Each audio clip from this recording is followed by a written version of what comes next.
I gotta admit, I kinda like it. My little routine.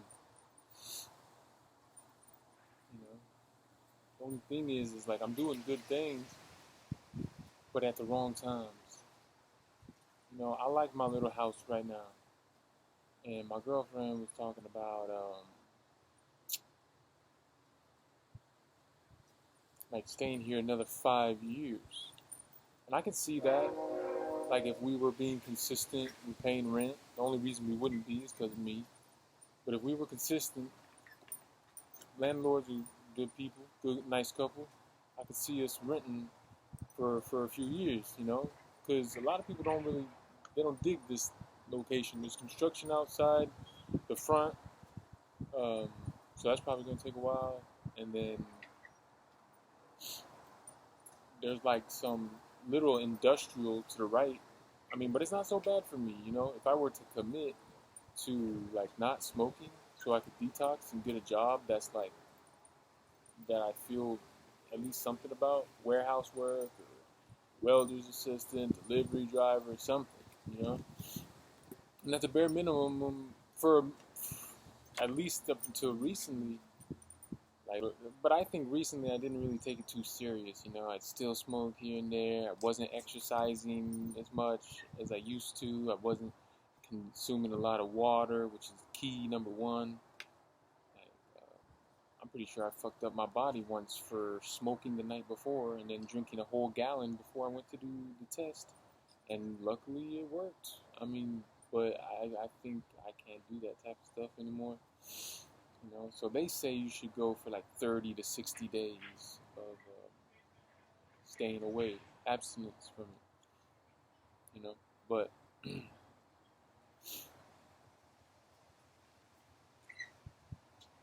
feel like I can do it in 2 weeks. And it's like, is that not worth your time?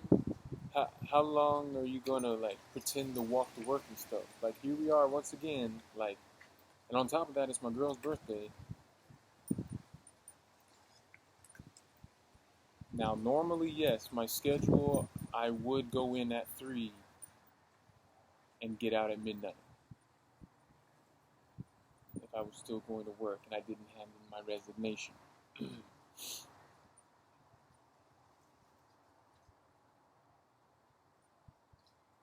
I told myself, like, you know, keep pretending like you're going to work, but do something productive. Like, find another job. You're out there walking anyway. Why don't you use that energy to walk in the door, introduce yourself?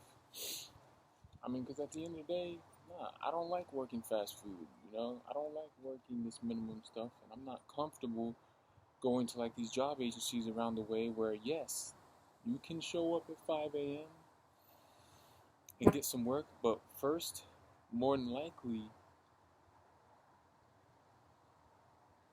it's going to be crowded, which I'm already not a fan of crowds, but that's an excuse, and that's limiting.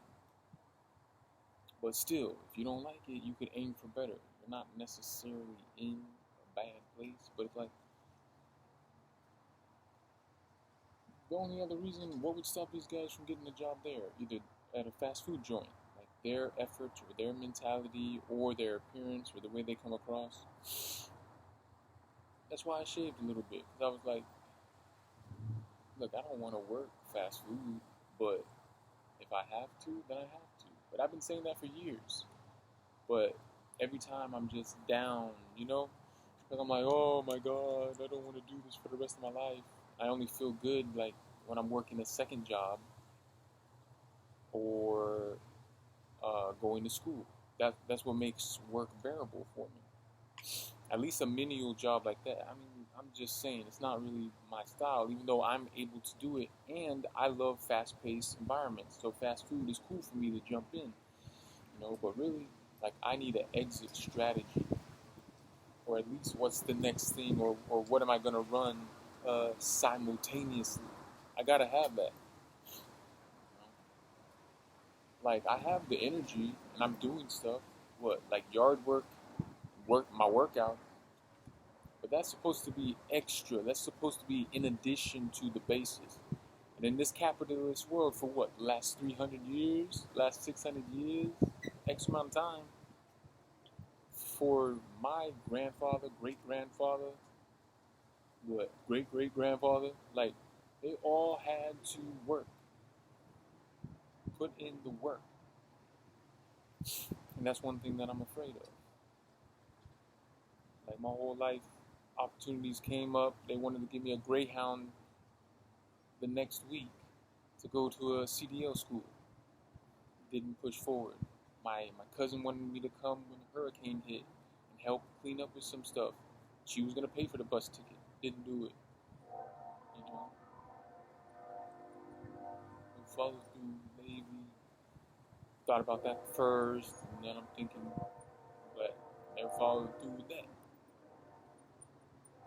His mind going everywhere.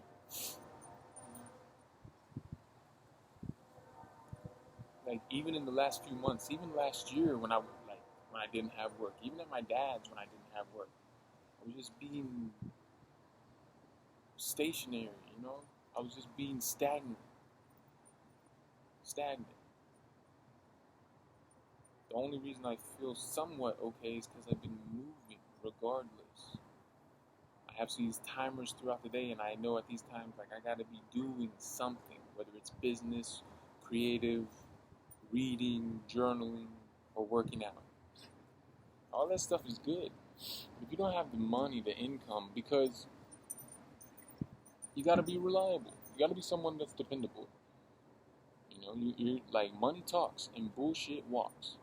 And for the time being, I'm in a shelter.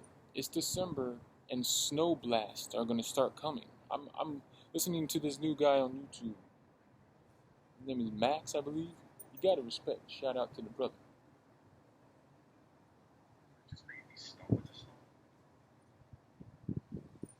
I want to get his name. I want to get his name right, brother. I'll take the time to do it. Oh shit! The main reason why I made this video, I just remembered.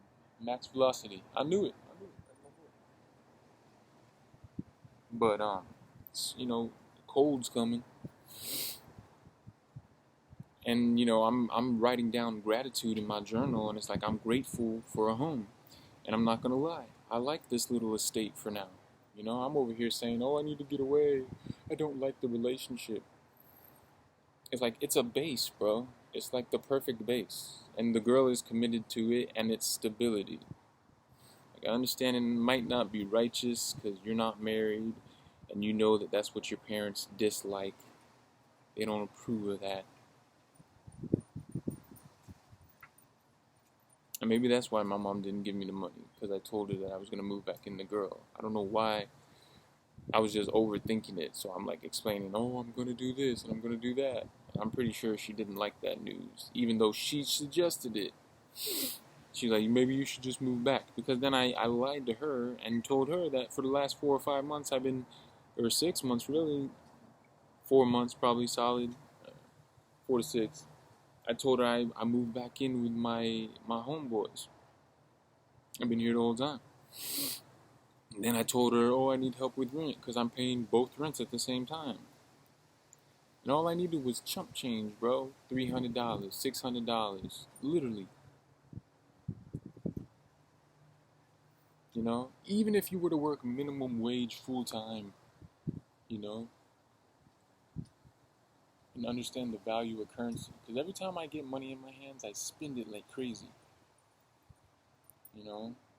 Like, "Oh, I need to go here." Like I've told myself before, like the only reason you should be spending money is if it's on the mission. So like for instance, and what really set me back is the 2 times that I've gotten 12 packs. The last 2 times I've gotten 12 packs by myself.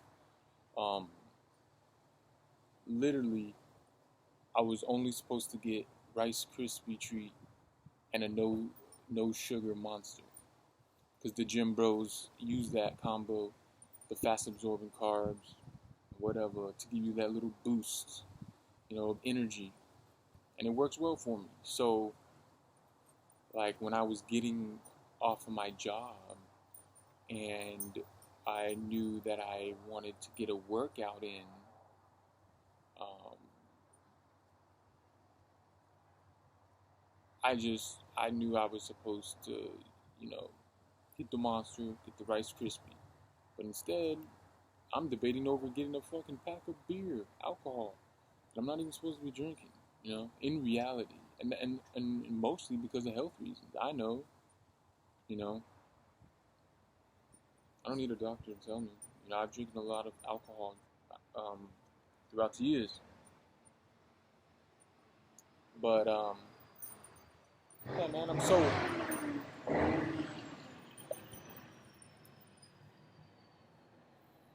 so concerned about other people's opinions and shit. Like my mom being worried about what the hell living with a girl and shit. It's like, who gives a fuck? I don't even talk to my family anyway. I don't talk to my family. I don't talk to my friends. My homeboy hit me up. My best friend. I've known him since middle school.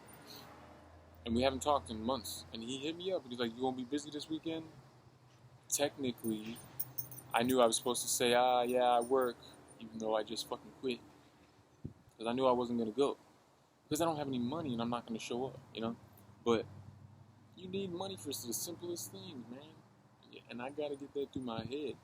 I've been cared for a lot. And I've been thinking, like, if the girl told me to go because she fucking fed up with my bullshit, and I'm pretty sure that this is why, yeah, I'm sure her mom thinks I'm an okay guy, but I don't really think she really likes me because she's an adult. The girl, she's turning 25, and God bless her, but her brain's still developing to a degree, not to be an asshole. But personally, I didn't have a good birthday because I was going through bullshit when I was 25. And that was supposed to be my golden year because I was born February 25th, whatever. But, it was a good memory because my dad went to the effort of buying me a new pair of shoes. And anyway, last year, I made this girl's birthday trash. She's like, you're not making me feel special on my birthday. And this morning, I didn't go to sleep till like 7 a.m., 8 a.m., and it's her fucking birthday. But I'm like, shit, I don't even have the money to get breakfast for her or to cook for her. I can't do anything. I literally, empty fridge, bro. No drinks, running out of water. If I were to be an asshole, which I probably would have if I wasn't being reflective right now, I would probably drink all the fucking water. And in my brain, in the back department, I'm thinking, oh, it'll be okay because I'll just ask my mom to borrow some money. Bro, your mom's going through chemo, dog. And you're over here asking for money? Look, man, if you want to stay at a low status, like you're over here so concerned about what other motherfuckers would think. You're like, oh, what will they think if I go work at Taco Bell or McDonald's? It's like, who gives a shit, bro? They already look at you a type of way because you bring nothing to the table, and the grown adults in your girl's family know that you're just mooching off of her. I'm 28 years old, and in 3 months I'm gonna be 29. I'm not gonna be able to live off of a girl, let alone live off of my parents. I know there's no going back to my dad, as we fight too much, and I just don't think that's worth it. And I don't think he's willing. There's no going back to my mom because she practically lives in a fucking hospital now. So there's no running back to the parents. And I told myself this 2 years ago. When I first left my parents, I was like, I don't want to be however old I was turning, right? 26. I don't want to be this age and be living with my folks. Even though it was unrighteous, I live with my girl, but have guilt and shame because I'm like, oh, well, I'm not supposed to be doing this. We're supposed to be married. It's like, I feel you, bro, but then it's because of your parents. And then it's like, do it for you. And then stand on business. You know what I'm saying? Like, if you like this girl, then let your folks know. And if you're going to do what you do, then do what you do. Because at the end of the day, a good Christian man will ask an evil person for money if he's in a bad, tight spot. He'll be like, oh, I need this. Can you help me? Like, I thought you didn't like me. You called me all these bad names. Say I'm a fucking filthy, no good, thieving, lying. Oh, but when the money comes, you'll hit a motherfucker up. It's always going to be like that. Even you. I don't despise my father, but I don't agree with a lot of his tactics. But shit, you asked for money, you was able to get it, wasn't you? He made it happen. So who are you to judge another man anyway? Or, focus on your own shit, dog. Is you coming up with the money? If someone came to you and asked for a loan, would you be able to lend it? I should be in charge. And everyone's really looking to me. My parents, my girl, anybody I meet, my friends, they're looking to me to be the leader. And I'm being a fucking follower saying, I know what to do. Because, like, my whole life, if I ever spoke for myself or said, I want to do it this way, people would be like, why? But later on, they would see it from my point of view. So genius is seeing something beforehand and then see it to fruition. And that's supposed to be your job, my job. Because no one is not supposed to be ordinary. I'm not meant to be ordinary. You're not meant to be ordinary. So, yeah, man, I've already been talking. I feel like I've gone over my time. But, I just thought I would work on this chopping wood. I like my little routine, but, I'm doing the right stuff at the wrong time. I've been doing that for a while now, about 3 years. First things first, I want to fucking work out. But it's like, really eat the frog. And the frog, the hardest thing for me to swallow is going to work. So it really should be the first thing on my plate. Just don't even think about it. Wake up, go to work. So we'll see what happens, man. Routine, we are what we habitually do.